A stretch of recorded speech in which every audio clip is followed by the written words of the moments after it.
Mercury, Hermes to me, messenger of God Almighty. What need have we of a flitting, flickering breeze of a girlish boy to attend and deliver those messages, too rich and ephemeral for mortal ears to hear? That's just it. The flit, flit, flit of one whose work will never be quit. For the tongues change as the days change, so too the tools and the spools of yarn to tie a bow around a fable. Let us be able, the mind must be watched. For what is Mercury if not mind? How do you think? What mechanics run your mental miasma? What mind-forged manacles hold our new century in shackles? Flit, flit. It is oh so quick. Mercurius, he or she, the androgyne, darts to and fro. It sets the nerves on edge. It is our very nervous system incarnate. The brave little one, dancing so close to our father sun, never straying too far. Give, give, give, take, take, take, the lord of copper and all coinage, tithing and conniving, the neutrality tinged with hue of fiendy foes, or the mellow genius. Marvellous gift the mind is, to discern, interpret, calculate, litigate and placate. And then those glamorous fools who use it for music and perceiving the divine, who gift it back as sweetly as songbirds, who are piecing it all together through lyric and strong words, tricky trap of universal hilarity, mirroring, gleeful, the pitfalls of humanity, human errors, as we stumble and learn, taking turns to be humble and bumble through digital dilemmas of the soul, tracking this route towards whole, as the heart yearns, Mercury unfurling life as a fern, seeing patterns, pretty patterns, lighting lanterns as it flits through the details loosely harnessed, and on course this worthy servant wants no more nor less than to play, investigate, and convey. Come with me and serve yourself heartily. Hello there, welcome back to the Ineffableelse. Welcome to another video in the series all about Mercury. Today we are going to explore Mercury in Leo, Mercury in the 5th house, and Mercury conjunct the Sun. This is a happy thing to explore for sure. If you'd like to book a reading with me, have a look at ineffableelse.com and check out the Facebook and the Instagram pages too. If you have this placement, you can think of your mind as being fixed and unchanging and on fire. This is all to do with how your mind interacts with what it receives and what it then needs to create. It's like this creative flame of self-expression which expresses itself through the mind, through communication, through creative expression in any way, music, singing. Wouldn't be surprised if you're musical with this position. This being in the 5th house of play, family, joy, playing with your siblings, playing with your brothers and sisters here on the earth, the other human beings that walk around with you. This is all indicative of a Leo mind. This is how you express through play and how you can make everything into a game. Make everything into a challenge, everything into a friendly competition. As always with a position which is fixed, this is fixed fire, I would firstly check yourself before you wreck yourself, because you've got an absolute golden egg here. You've got this amazing gift, but make sure you are checking yourself before anything, to make sure that you are being considerate of others and being considerate of the fact that others don't function the way you do. This is the beautiful thing with astrology. Instead of using it to limit us, we can use it as a tool to understand ourselves and understand others. And sometimes it can be hard with this really strong mind, this really strong sense of your values and of your narrative, your inner narrative. It can be difficult to take others into account and maybe assume everybody else is on the same page. And likewise, others can get really caught up, and this is a wonderful quality, to get caught up in your fire and go along with you without them first checking their own needs and checking their own values. So with Leo placements, be that Mufasa character, be that absolute golden example for people to aspire to be. And that constant reflecting back on yourself and questioning yourself is what makes a great leader, not somebody who doggedly just does from impulse and doesn't check themselves. Because when you choose to act, you have a world of fire behind you, particularly if you have Mercury conjunct with the Sun, because this is who you are. If you have your Mercury in this position, you will likely have your Sun in Leo, or in Cancer, or in Virgo.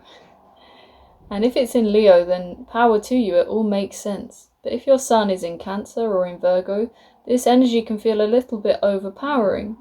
It can feel a little bit shamed.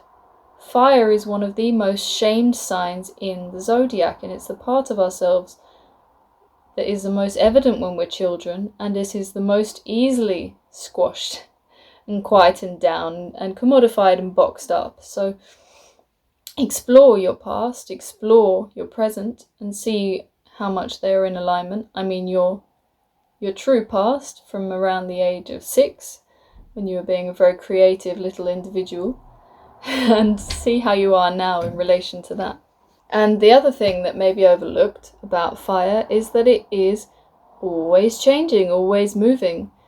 And look at your thoughts, look at your beliefs. Are they fixed in a sense that they're rigid and you don't question your beliefs? Or are they fixed in terms of you know your values and therefore you're able to align yourself and not be too distracted by other people's ideas and concepts? You just have your path in front of you and it makes sense. There are different ways of working with this energy, and it really depends how flexible you are in other areas. Look at your chart, look at your mind, meditate. What comes to you in those spaces? How rigid are you? How nervous are you? There's a nervousness with fire, which is the creative life force, which wants to just produce, make, play, share, explore, adventure. It has to. It's hungry. We want it. It's joyful. And it's actually quite intimidating to a lot of the world. It's the thing that we cherish and we love, and in small doses, you know. It's triggering for a lot of people who don't feel that they have access to this creative fountain that you do. And if you don't feel like you have access to this, then you've been duped. You have been conned, because you do. It's here inside of you. You have access to it anytime that you like. But maybe you've turned off the tap.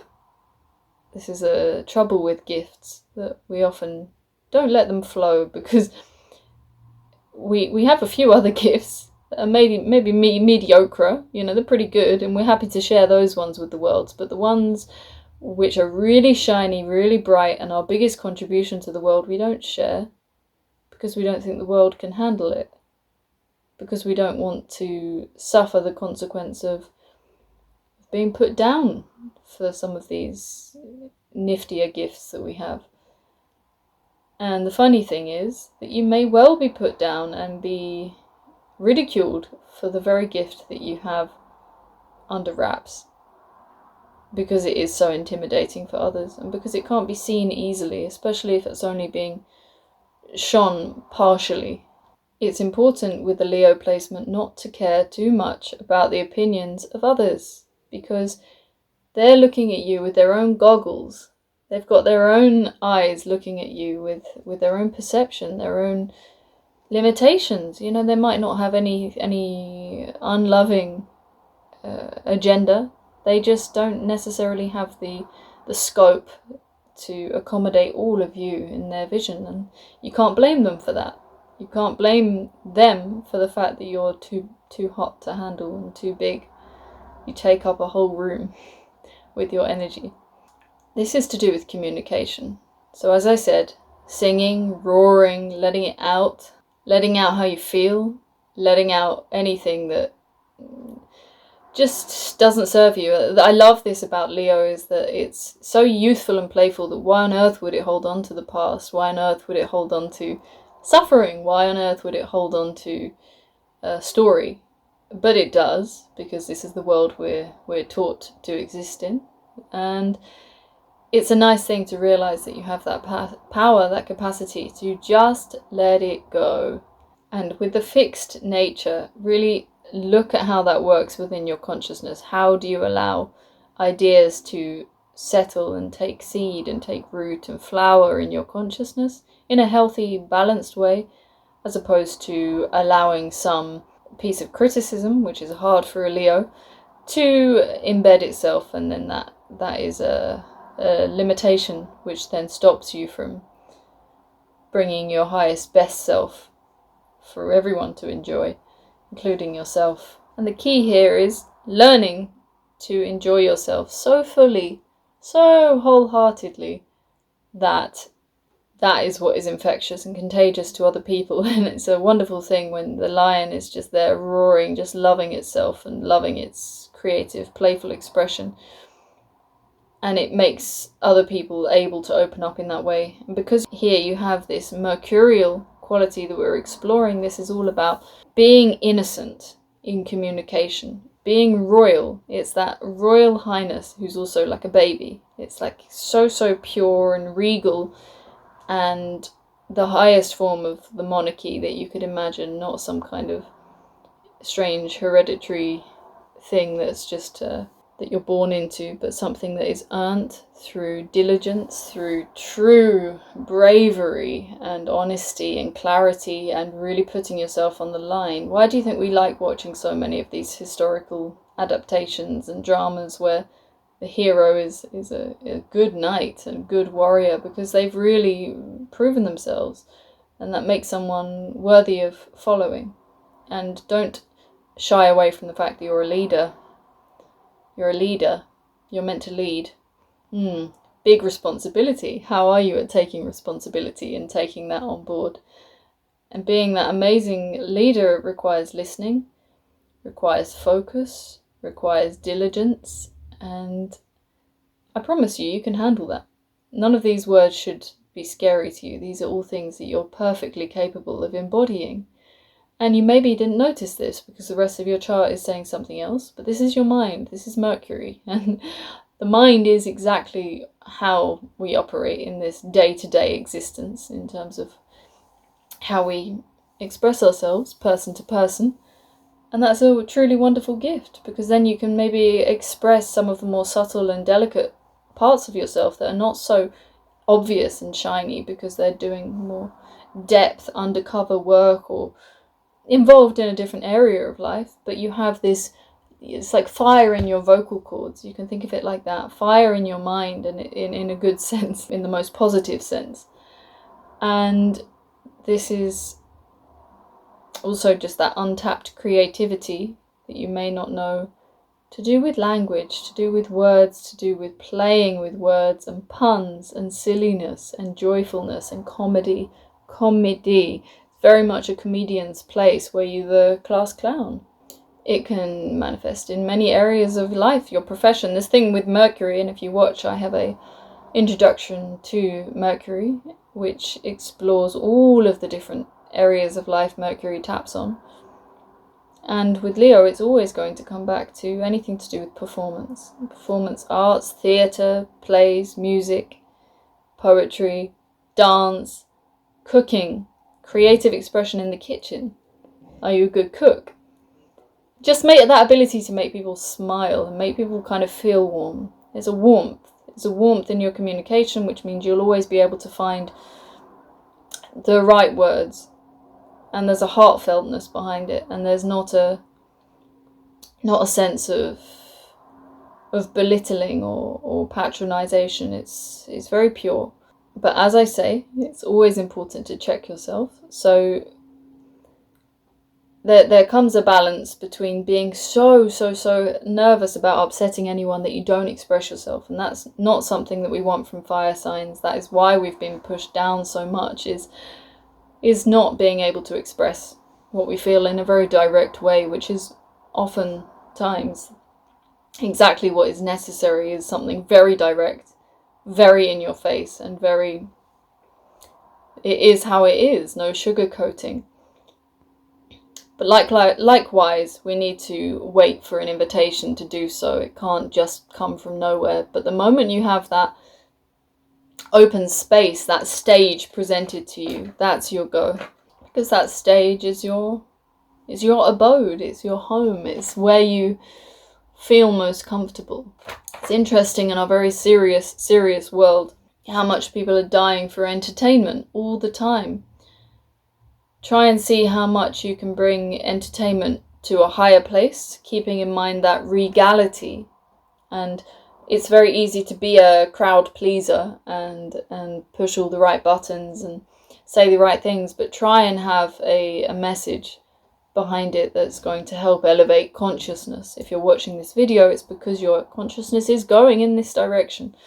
So think of someone like Jim Carrey and look at his arc of how he's gone as an actor, and being this crowd pleaser, being this wonderful comedian and wonderful actor, and how he's peeled back the layers and found ways to not only please people but to help them open up in other ways, not just through a kind of very palatable form of comedy, universal form of comedy, the Mr. Bean style of thing. But he also has this desire for something much more, much deeper, and it's always there with love and coming through with love. He's a wonderful one for you to observe and see how this plays out.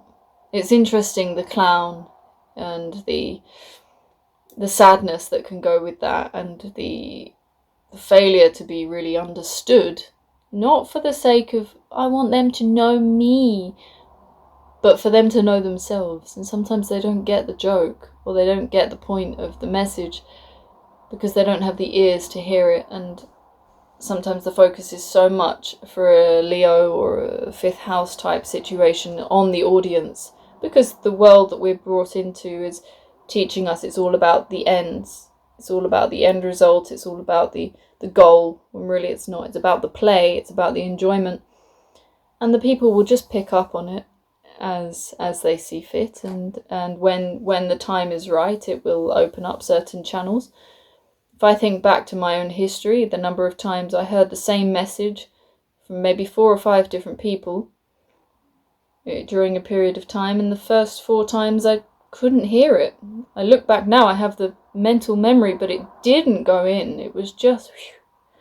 And this is what's happening all around the world all the time. So we can just, as expanding conscious beings, all we can do is sow the seeds, throw them out there, and see what happens. In the meantime, make sure you're having as much fun as possible without, needing to escape.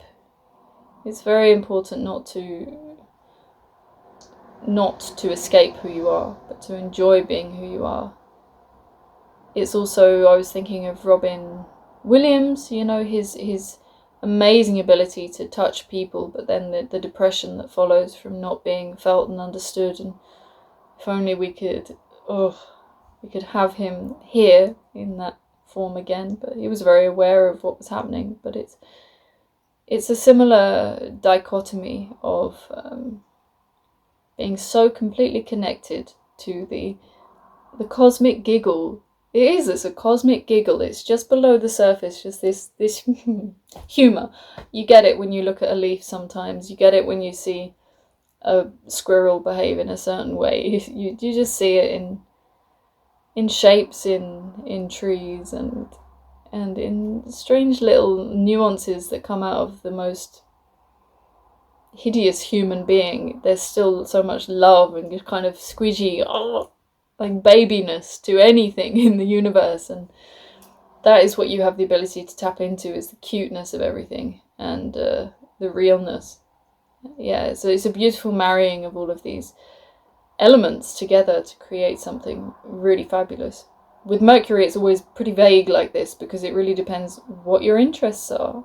And that's sparked off by all of the other elements in your chart, particularly your sun.